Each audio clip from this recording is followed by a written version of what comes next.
welcome back to another episode of the Daily Flip podcast. I'm your host, Alex, and today we're going to be talking about the tariffs that Donald Trump wants to implement, and is there going to be a bit of delay on some of them? It appears to be the case, but some administration officials say it's a little too early to tell. And of course, we will end today with our Daily Delight, a story meant to leave you feeling positive, ready to take on the day. Now, that's enough rambling from me. Let's jump in to our daily debate.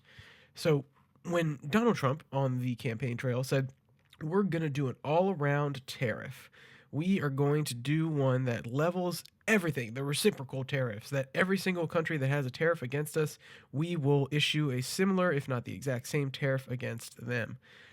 Did you believe him? I think a lot of people actually did believe him, and that's why some people were willing, on the more new right side of things, were willing to get behind him because they actually believe that this is the correct path forward. And some other people thought, oh, he's just being good old Trump. He's blustering. He's being loud and proud about his ideas. Tell me what you think. Throw it down in the comments section. With that said, let's jump into the article. This one comes from the Wall Street Journal. The headline reads, Trump's tariffs onslaught is coming faster than his team can carry it out. Now, that sounds a little bit weird. The tariff onslaught is coming, and yet they can't carry it out. It means the proposed tariffs, all the ones that he's listing and saying, we're going to implement this, we're going to evaluate the timber market, we're going to evaluate the copper market, so on and so forth. Well, some people are sitting back and saying, of course, when you're trying to implement all of these various tariffs, you're trying to basically create a tariff that stretches across the entire economy, but doing it in segments and in sectors in order to allow people to possibly negotiate a little bit more. Other countries negotiate with you, but also because it's more legally feasible in order to do that, because the only way that Trump can create tariffs uniformly as a president is by arguing that there's a national security interest when doing it, or through a very long and arduous process about reviewing the practices in a certain industry, so on and so forth. So you can see when he's trying to rapidly turn them around, he has to have national security implications. And if you're going to have a blanket tariff that goes across all the industries, that's much harder to find national security implications for, at least a consistent one, than addressing it on a issue by issue, a sector by sector basis. So let's jump into what the article has to say here. Quote, the president has peppered his first weeks in office with a litany of far-reaching trade actions, such as imposing tariffs on China, threatening duties on Canada, Mexico, and the European Union, and announcing duties for a handful of major industrial sectors. All those announced are creating a bottleneck at the Office of U.S. Trade Representation and the Commerce Department, which are in charge of implementing the tariffs according to people familiar with the dynamics, prompting a race among staff to implement the president's orders on an accelerated timeline, end quote. And that's the outside view that people are getting. They're talking to some of these experts that are in there, and they're kind of projecting their own, how should I say? They're projecting their own ideas onto it, but you could say, well, okay, we're just hating on it. It's the Wall Street Journal. They don't like tariffs anyway, so they're just going at his neck. But then you have quotes from administration officials like this, which I'll read here in a second, that actually show, no, there is a bit of a longer process here, and we are trying to catch up. And when I say we, I mean from his perspective or their perspective, they're trying to catch up with what Donald Trump wants. Quote, administration officials are privately indicating that the full reciprocal action will take longer than the April timeline to implement, up to 6 months or even more, according to people familiar with the discussions. While there will be likely reciprocal announcement in April or on April 2nd, that time frame is simply too small to fully analyze the tariffs and non-trade barriers of all those nations, the people said. And the people said here is referring to all the different experts or the experts that they are quoting, which is always great that they're not able to name the experts. I understand they need some anonymity. They could be fired for going out and possibly saying something that could hurt the image Donald Trump wants to purvey, but it's a nameless source, and if somebody's not willing to put their name to it, it makes me hesitate. That doesn't mean that they're wrong, doesn't mean that they're lying, and it doesn't mean that the Wall Street Journal is not doing its job. They're trying to get the information out there, and I believe for the most part they are good faith, but you have to take those sort of statements with a grain of salt when it's unnamed experts or experts who are not willing to basically put their name on their words. But let's actually skip to another part here that really encapsulates how the Republicans are seeing this entire action. So when you want to talk about the Republican Party as a whole and their belief blindly in Donald Trump, I don't know if it's there as much anymore. And what I mean by that is you could probably say 90% of the party was on board. They recognized his power. I would say you're starting to have a few people peel off. You're starting to have a few people recognize that he is not good for the party, though they'll still fall in line. And this is when you start to get more interesting quotes from people on his side of the aisle that are expressing problems with his policy. And this is actually good, in my opinion. When there's dissension from your own side, when it's the other side, it's very easy to shuck off. Oh, they're Democrats. They just don't like us. So, of course, they're going to criticize us however they can. But when it comes from your own side, though Trump will very easily shuck it off and say, they're just anti-Trump. They just don't like me. It's okay. It's not the end of the world. We're gonna skip over them. Nope. Nope. I don't want to hear it.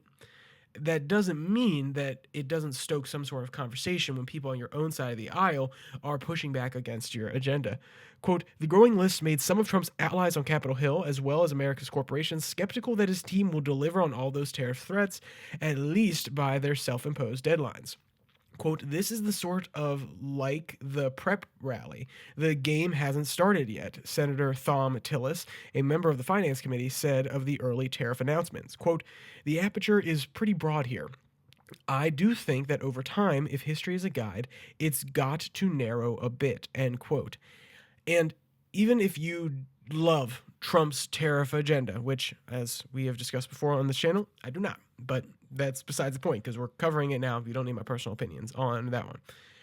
Even if you love his tariff agenda, having tariffs that are actually implementable, that having your policy be practically viable, feasible, to be able to implement, to be able to actually get what you want out of it, that is what matters. And whether Thom Tillis 100% agrees or not with Donald Trump, he brings up a good point, which is right now they are so far-reaching, they are so wide that they're going to be challenged on multiple fronts, that there's going to be lots of issues and potential unforeseen issues, versus when you're able to narrow down, make it hyper-specific, and make it harder to challenge in courts, make it so that the argument is even more justified because you're not using a broad, you're not painting with a broad brush, you're using a finely detailed, a really, really nice, beautiful felt tip and a pen in order to draw in all the details that you want there, and you can make it more ironclad. You can make it so that it's less challengeable. So this sort of conversation needs to happen. If people are going to get on board with his tariffs, even if they don't want to, but they recognize that they have to,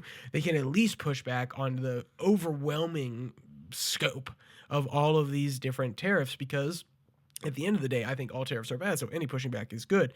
But even if they're, like I said, practically understanding that Donald Trump is the party, they can at least push back, hold up their ideals, and explain to and provide examples and explain to the people why some of these things are bad by dissenting just a little bit and possibly change the minds of the people.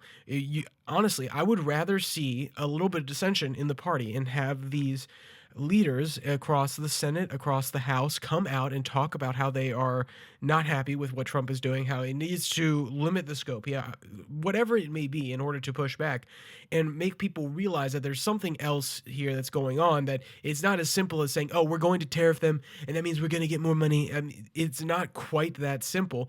Costs will go up for people, and that will hurt their pocketbook. And what is a better strategic move for a party that wants to actually survive in the next election, not to have all their voters learn the hard lesson from the actions that they are taking, and therefore have to realize, maybe we don't like this agenda from this person because it is hurting my pocketbook. It is actually not good for me when all these tariffs are implemented, versus having people come to that conclusion by people in the Republican Party bringing up the fact that this is not necessarily a good thing, and then some of those voters may stay along. I think strategically it is just smarter to do it that way, especially when the Democrats, for the most part, then again, they have been very free trade. They have a free trade wing and they have a protectionist industrial wing, but they have also been very in favor of strategic tariffs and highly specific tariffs that are influencing certain parts of industry in the United States. So you can project yourself against them and say, look, they still want all these extra tariffs. They want to